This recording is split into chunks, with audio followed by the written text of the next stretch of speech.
નિયમ પહેલો પદને અંતે રહેલા એટલે પદને અંતે અહીંયા આગળ શું છે તો છે ધૂટ વ્યંજનને ઠેકાણે. હવે ધૂટ યાદ ન રહેતું હોય તો એના માટે શું કરવાનું?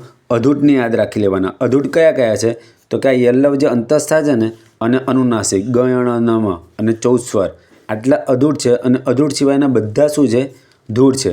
એટલે પાના નંબર 6 ઉપર આપેલા છે એટલે તમારે બધા યાદ ના રહે તો ખાલી અધૂટને યાદ રાખી લેવાના. આના સિવાયના બધા પણ જેટલા છે ને જેમ કે આ 25 વ્યંજન છે સ્પર્શ તો 25 - 5 અનુનાસિક એટલે આ જે 20 વ્યંજન છે એ અને સ સ સ હ આટલા શું છે?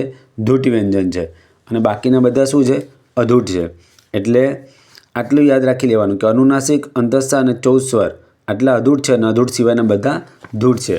તો અહીંયા આગળ ત જે છે એ ધૂટ છે તો એના વર્ગનો ત્રીજો વ્યંજન થાય તો ત થ દ ધ ન તો ત્રીજો દ આવ્યો તો એના પોતાના વર્ગનો શું થઈ જાય? ત્રીજો વ્યંજન થઈ જાય. પછી બીજો નિયમ શું કહે છે કે અઘોષ વ્યંજન પરમાં આવે તો અહીંયા આગળ રથાત પદ્ધતિ છે. પહેલાં તનો દ કર્યો આપણે બરાબર. પછી અઘોષમાં પરમાં શું આવ્યું? પ આવ્યો. તો અઘોષ કયા છે એના માટે આપણે સ્પેશિયલ મેં નિયમ કરાવડાવ્યો હતો કે આગળ જે આ જેટલા પણ વ્યંજન છે ને એમાં આમ ઢાંકી દેવાનું. એટલે જે પહેલાં 25 સ્પર્શ વ્યંજન છે ને એને પહેલાં 2 લઈ લેવાના ક છ ટ ત અને પફ બરાબર અને 3 સ લઈ લેવાના સસ. તો આટલા શું છે? અઘોષ છે.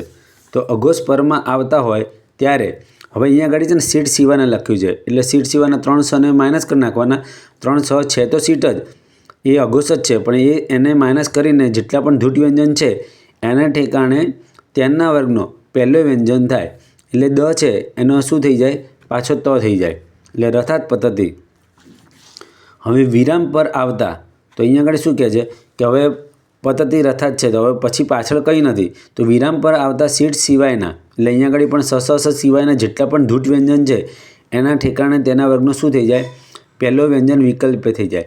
એટલે પહેલા નિયમથી પહેલાં તો રથાતનું રથાત દ થશે અને પછી વિરામ આવે તો રથાત અને રથાત બંને થશે. એટલા માટે અહીંયા આગળ લખ્યું કે આ વ્યંજન વિકલ્પે પહેલો વ્યંજન વિકલ્પે થાય છે. હવે ચોથો નિયમ શું કહે છે કે વર્ગનો 5મો અક્ષર પર આવતા એટલે કે પછી આવતા. હવે જેમ કે આ ગ્રામાત નશ્યતિ છે તો અહીંયા આગળ 5મો અક્ષર પરમાં આવ્યો ગ્રામાત પછી નશ્યતિ પહેલાં તનો દ કર્યો તો પદના અંતે રહેલા વર્ગનો જે ત્રીજો વ્યંજન છે તો પદને અંતે અહીંયા આગળ ત્રીજો વ્યંજન કયો છે? દ છે.